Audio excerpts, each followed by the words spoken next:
आप सभी का आसाम जी के चैनल में स्वागत है और एक एक्साइटिंग सीरीज़ के साथ मैं टॉप 100 पॉलिटी क्वेश्चंस को आज डिस्कस करूंगा। ये 10 सेट में कंप्लीट होगा। आज मैं पहला सेट 10 क्वेश्चन के साथ आया हूं। आई होप आप लोग लास्ट तक बने रहें और काफ़ी नॉलेज मिलेगा इन 10 क्वेश्चनों से, मैं गारंटी लेता हूँ। लास्ट तक आप लोग देखें और हो सके तो चैनल को सब्सक्राइब करें अच्छा लगे तो। सो बढ़ते हैं पहले क्वेश्चन की तरफ। सो द जो फर्स्ट क्वेश्चन है, official languages recognized by the constitution of India are listed in. जो लैंग्वेज को कॉन्स्टिट्यूशन ने रिकॉग्नाइज्ड किया है, मतलब स्वीकृति दिया है, वो किस शेड्यूल में लिखा गया है? ऑप्शन है A 8 scheduled, B 7 scheduled, C 6 scheduled, A D first schedule. So इसका आंसर है ए 8 शेड्यूल में लिखा गया है। सो कुछ फैक्ट्स हम जान लेते हैं जो कॉन्स्टिट्यूशन के बारे में है। जो हमारा कॉन्स्टिट्यूशन बना था, उसको बनाने में कम से कितने दिन लगे थे? कॉन्स्टिट्यूएंट असेंबली को 2 साल 11 महीने 18 दिन लगे थे कॉन्स्टिट्यूशन बनाने में। और कॉन्स्टिट्यूशन असेंबली जो जब बना था, बनाने का जो आइडिया सबसे पहले किसके मन में आया था? M N Roy. और कॉन्स्टिट्यूशनल एडवाइज़र कौन थे? वो थे बी एन राव। और जो कॉन्स्टिट्यूएंट असेंबली के टेम्पररी प्रेसिडेंट कौन थे? ये भी एग्ज़ाम में काफ़ी पूछा जाता है, ये भी याद रखिएगा। उनका नाम था सच्चिदानंद उनका नाम था सिन्हा, ये भी याद रखिएगा। और जो परमानेंट जो प्रेसिडेंट थे, उनका नाम था डॉक्टर राजेंद्र प्रसाद, जो बाद में चल के क्या हुए? हमारे पहले राष्ट्रपति प्रेसिडेंट हुए। सो इसका आंसर है ऑप्शन नंबर ए। सो देख लेते हैं। 8 शेड्यूल में लिखा गया है लैंग्वेजेस के बारे में।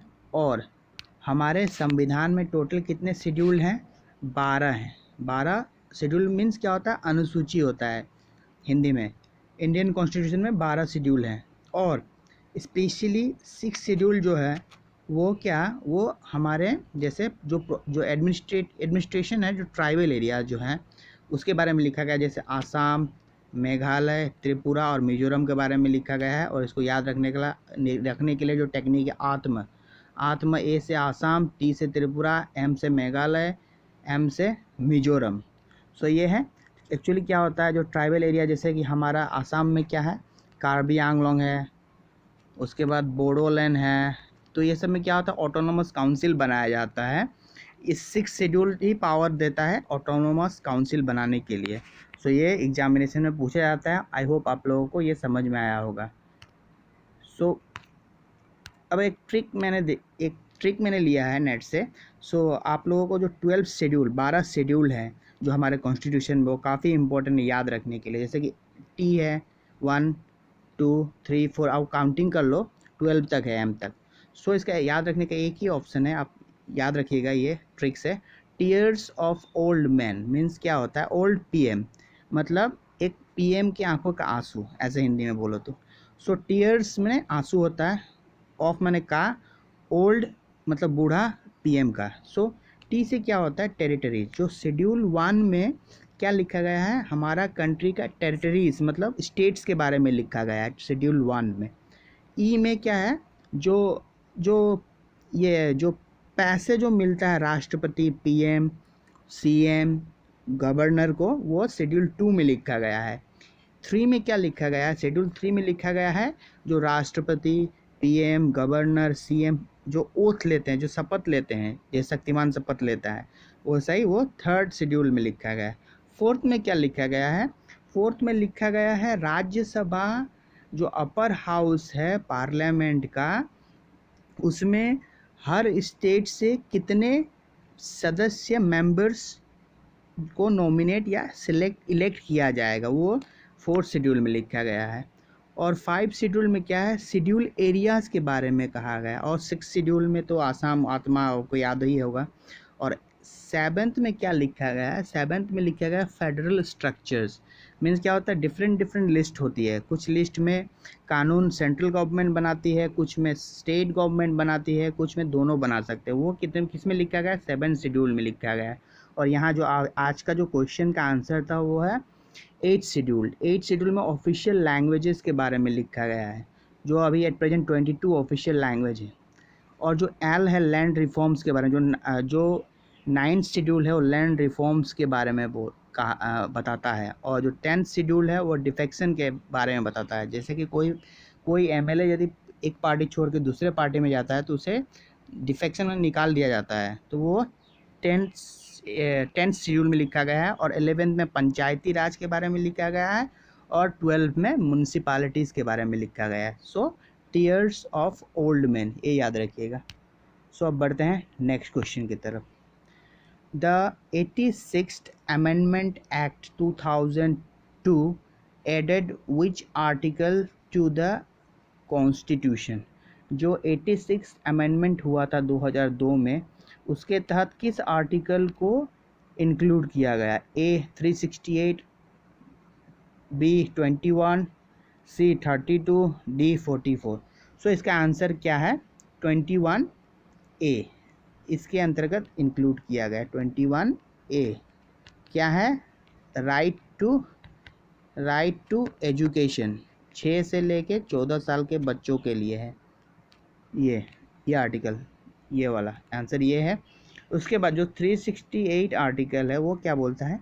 हमारे संविधान में अमेंडमेंट कैसे होता है उसके बारे में ये 368 बताता है। और जो अमेंडमेंट कैसे किया जाएगा वो हमारा देश ने किस देश से लिया था? वो साउथ अफ्रीका से लिया था। ये प्रोविज़न कैसे हम लोग संविधान में अमेंडमेंट करेंगे, साउथ अफ्रीका से लिया गया है। और जो 32 आर्टिकल है, जो 32 आर्टिकल है वो क्या बोलता है? उसे हम क्या बोलते हैं? फंडामेंटल राइट्स के अंतर्गत आता है। और इसे क्या बोलते हैं? हार्ट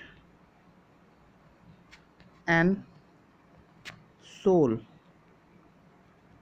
ऑफ इंडियन कॉन्स्टिट्यूशन, ये कहा जाता है आर्टिकल 32 को, ये याद रखिएगा। और 44 क्या है? यूनिफॉर्म सिविल कोड, ये 44 बताता है। सो अब बढ़ते हैं नेक्स्ट क्वेश्चन की तरफ। सो यहाँ एक्सप्लेनेशन है। Article 21 A right to education देता है 6 to 14 ईयर्स के चाइल्ड को। आर्टिकल 368 कॉन्स्टिट्यूशन अमेंडमेंट के बारे में बताता है, वो कहाँ से लिया गया है? साउथ अफ्रीका से लिया गया है। और article 32 right to constitutional remedies है, जो फंडामेंटल राइट्स है। और इस फंडामेंटल राइट्स को basically heart and soul of the Indian constitution कहा जाता है, ये याद रखिए, काफ़ी इंपॉर्टेंट है। और आर्टिकल 44 जो है वो क्या है? फंडामेंटल जो ये डीपीएसपी है, directive principle of state policy, जो पार्ट 4 में है। जो डीपीएसपी कहाँ है? DPSP directive principle of state policy किस में है ये भी पूछा जाता है, पार्ट 4 में है कॉन्स्टिट्यूशन के। उसमें क्या लिखा गया है? उसमें जो एक 44 आर्टिकल है वो यूनिफॉर्म सिविल कोड के बारे में बताता है। वो कहाँ से लिया गया है? हमारे देश के कॉन्स्टिट्यूशन कहाँ से लिया है इसको? आयरलैंड से लिया है, ये भी याद रखिएगा। आयरलैंड का राजधानी क्या है? डबलिन है, ये याद रखिएगा। सो अब बढ़ते हैं नेक्स्ट क्वेश्चन की तरफ। So financial emergency provisions are provided in which article? जो इमरजेंसी होता है वो किस आर्टिकल में लिखा गया है फाइनेंशियल इमरजेंसी के बारे में? A article 352, B article 354, article C article 356, D article 360। So इसका आंसर क्या है? 360 क्या है? फाइनेंशियल इमरजेंसी है। 352 क्या है? नेशनल इमरजेंसी है। और 356 स्टेट इमरजेंसी है। सो इसमें क्या है? 352 फिर 4 का गैप है, आप याद रखिएगा। और जो ये इमरजेंसी लगाता कौन है वो नेक्स्ट स्लाइड में देखते हैं। यहाँ लिखा गया है बाकी पॉइंट। जो एक्चुअली क्या है, जो इमरजेंसी का जो प्रोविज़न है, जो इमरजेंसी लगता है देश में, वो कहाँ से लिया गया था? ये याद रखिए, government of India act 1935। But जब इमरजेंसी लगता है तो फंडामेंटल राइट्स सस्पेंड हो जाते हैं, मतलब छीन लिए जाते हैं। तो वो किससे लिया गया था? वो जर्मनी से लिया गया था। ये याद रखिएगा, जर्मनी से लिया गया था। लेकिन जो कॉन्सेप्ट था इमरजेंसी का वो गवर्नमेंट ऑफ इंडिया एक्ट 1935 से लिया गया था। और इमरजेंसी डिक्लेयर कौन करता है? प्रेसिडेंट करता है। और प्रेसिडेंट को क्या बोलते हैं हम लोग? डिफेंडर ऑफ द कॉन्स्टिट्यूशन, ये भी याद रखिएगा। प्रेसिडेंट को क्या बोलते हैं? Defender of the constitution. और अभी के प्रेसिडेंट कौन है? रामनाथ कोविंद जी। रामनाथ कोविंद जी अभी के प्रेसिडेंट हैं। और जो हमारा जो पार्लियामेंट है, पार्लियामेंट एक्चुअली क्या होता है? पार्लियामेंट में 3 चीज़ होती है। एक होता है अपर हाउस, दूसरा होता है लोअर हाउस, और तीसरा क्या होता है? प्रेसिडेंट। ये तीनों मिलके बनते हैं पार्लियामेंट। अपर हाउस मीन्स क्या होता है? राज्यसभा। लोअर हाउस माने लोकसभा। और प्रेसिडेंट तो प्रेसिडेंट ही है। सो अपर हाउस राज्यसभा में असम से कितने सीट जाते हैं? 7। और लोकसभा के लिए 14। और अपर हाउस में कुल सीट राज्यसभा में कुल सीट कितनी है? 250। और लोकसभा में 552। सो ये सीटें हैं। ये भी एक्स्ट्रा इन्फॉर्मेशन आप लोग याद रखिए, काफ़ी इंपॉर्टेंट है। सो अब बढ़ते हैं नेक्स्ट क्वेश्चन की तरफ। आज का 4th नंबर क्वेश्चन है, article 108 of the constitution deals with. So article 108 किससे डील करता है? A financial emergency, B money bill, C joint session of the 2 houses, D constitution amendment procedure. So जो financial bill है वो क्या है? वो आर्टिकल 280 में आता है। मनी बिल आर्टिकल 1110 में आता है। और 108 इसका आंसर है सी। 108 ज्वाइंट सेटिंग के बारे में बताता है। और जो डी है कॉन्स्टिट्यूशन अमेंडमेंट प्रोसीजर, वो क्या 368 में आता है। और इसे कहाँ, किस कंट्री से लिया गया है? जो प्रोसीजर है वो साउथ अफ्रीका से लिया गया है। सो ये एक्स्ट्रा इन्फॉर्मेशन आप लोगों के सामने मैंने रखा। सो अब इसके आंसर को देखते हैं। जो आंसर नंबर सी है, आर्टिकल 108 ज्वाइंट सेटिंग के बारे में बोलता है। और एक इम्पॉर्टेंट चीज़ मैं बताना चाहूँगा, जब ज्वाइंट सेटिंग होता है मतलब राज्यसभा के मेंबर और लोकसभा के मेंबर एक साथ बैठते हैं एक हॉल में बैठते हैं। और उसका जो चेयर में जो मालिक होता है, जो प्रिसाइड करता है, वो कौन होता है? ये याद रखिएगा, स्पीकर ऑफ द लोकसभा। अभी कौन है स्पीकर? ओम बिरला हैं अभी के स्पीकर। और मनी बिल 108 मनी बिल और मनी बिल जो है, यहाँ मैं गलती से मैंने लिख दिया है, मनी बिल क्या होगा? 110 होगा, 110 होगा। और मनी बिल को सिर्फ लोकसभा जो लोअर हाउस है उसमें इंट्रोड्यूस किया जाता है। और लोकसभा में होने मेंबर बनने के लिए 25 साल का उम्र एज चाहिए। और फाइनेंशियल बिल 280 के आर्टिकल 280 के अंतर्गत आता है। और आर्टिकल 360 के अंतर्गत कॉन्स्टिट्यूशन अमेंडमेंट प्रोसीजर आता है। सो अब बढ़ते हैं नेक्स्ट क्वेश्चन की तरफ। The anti defections law of 1985 was brought by which amendment to the constitution? तो अमेंडमेंट बार बार आ रहा है, याद रखिए अमेंडमेंट क्या है? 368 आर्टिकल किससे लिया गया है? साउथ अफ्रीका से लिया गया है, ये याद रखिएगा। तो ये क्या था? आंसर इसका 52 होगा। क्या हुआ था राजीव गांधी के सरकार के टाइम में? क्या होता है, लोग क्या कर रहे थे, एक पार्टी को छोड़ के दूसरे पार्टी में भाग दौड़ कर रहे थे।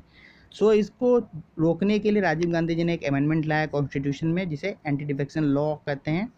एक ये 52nd अमेंडमेंट था। और जो ये 42 है, जो 42 अमेंडमेंट है वो क्या है?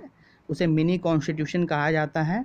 और इसने क्या किया? इसने 3 वर्ड ऐड किया कॉन्स्टिट्यूशन में, प्रियम्बल में 3 वर्ड ऐड किया, सेक्युलर, सोशलिस्ट और इंटीग्रिटी। ये 3 वर्ड आते हैं एग्जाम में, काफ़ी इंपॉर्टेंट, याद रखिए।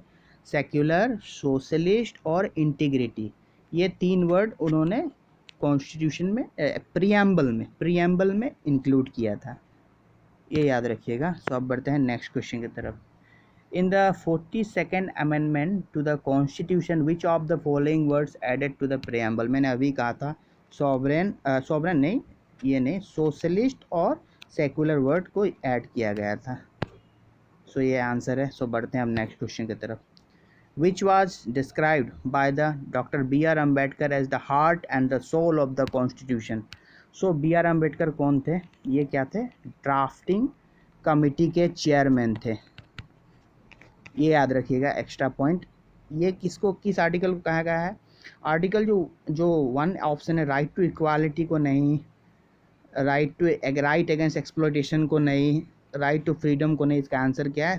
3 नंबर आंसर है, राइट टू कॉन्स्टिट्यूशनल रेमेडी को कहा गया है। ये आर्टिकल कितना 32 है, ये याद रखिएगा। तो इसके एक्सप्लेनेशन की तरफ बढ़ते हैं। सो क्या है, जो राइट टू कॉन्स्टिट्यूशनल रेमेडी है उसको heart and soul of the constitution कहा जाता है। और जो आर्टिकल 14 है उसे क्या कहते हैं? Right to equality. 14 से लेके 18 तक राइट टू इक्वालिटी के अंदर आता है। और राइट अगेंस्ट एक्सप्लॉइटेशन आर्टिकल कितना है? 22 and 23 and 24। And right to freedom of religion कितने आर्टिकल में आता है? 25 एंड 28। और जो फंडामेंटल राइट है वो हमारे कॉन्स्टिट्यूशन के पार्ट 3 में है, मतलब ये मिले हैं फ्री में, इसीलिए है पार्ट 3 में, ये याद रखिएगा। किसमें है? पार्ट 3 में है। सो बढ़ते हैं नेक्स्ट क्वेश्चन की तरफ। सो हम लोग सब पुलिस में भर्ती होने जा रहे हैं, तो हम लोग क्या लगाएंगे? आईपीसी धारा लगाएंगे। सो आईपीसी का फुल फॉर्म क्या होता है? Indian penal code. So Indian penal code came into, कब ये आया था आपका, मतलब कब एग्जिस्टेंस में आया था? सो यहाँ कुछ टाइपिंग मिस्टेक हो गया है। सो 1 नंबर है 1858, सेकेंड है 1860, थर्ड है 1859, फोर्थ है 1862। तो इसका आंसर है 1860 में आईपीसी आया था, आईपीसी इंडियन पिनल कोड। सो और जो सीआरपीसी है वो कब आया था? वो 1974 में एग्जिस्टेंस हुआ था और इसको इंट्रोड्यूस किया गया था 1973 में। सीआरपीसी का फुल फॉर्म है code of criminal procedure, code of criminal procedure, ये फुल फॉर्म है, ये याद रखिएगा। सो अब बढ़ते हैं नेक्स्ट क्वेश्चन की तरफ। So who is the custodian of the Indian constitution? जो इंडियन कॉन्स्टिट्यूशन भारत का संविधान है उसको जो रक्षा करने वाला, बचाने वाला कौन है? ये याद रखिएगा। तो ये क्या है? ये एक नंबर क्या दिया हुआ है? President of India. 2 number CGI of India, chief justice of India. Third क्या है? Prime minister. फोर्थ क्या है? Chairman of Rajya Sabha. सो इसका आंसर क्या है? 2, CJI, chief justice of India ही इसको क्या बोलते हैं? Custodian of the Indian constitution कहा जाता है। सो सुप्रीम कोर्ट के जो सीजीआई अभी हैं एट प्रेजेंट क्या है? शरद अरविंद बोबडे 47th हैं। और चेयरमैन ऑफ राज्यसभा वेंकैया नायडू है, वीपी वेंकैया नायडू, ये बने हैं। और अभी तक सब अगले स्लाइड में बताता हूँ। सो आज का लास्ट क्वेश्चन है, इंडियन कॉन्स्टिट्यूशन इज़ व्हाट? कैसा है इंडिया का जो कॉन्स्टिट्यूशन? 1 नंबर क्या है? फेडरल है या क्वासी फेडरल है या यूनिटरी है या प्रेसिडेंशियल है? सो इसका आंसर क्या है? क्वासी फेडरल है हमारा कॉन्स्टिट्यूशन। ना सेंटर मजबूत है ना स्टेट मजबूत है, दोनों में इक्वली पावर डिस्ट्रीब्यूट किया गया है, लेकिन सेंटर की तरफ थोड़ा इंक्लाइंड होता है ये। सो आई होप आप लोगों को अच्छा लगा होगा। आज का 10 क्वेश्चंस मैंने काफ़ी कॉम्प्रिहेंसिवली आपको समझाया है और आशा करता हूँ आप बने रहेंगे मेरे साथ और 100 क्वेश्चन हम कंप्लीट करेंगे। So thank you for being with me.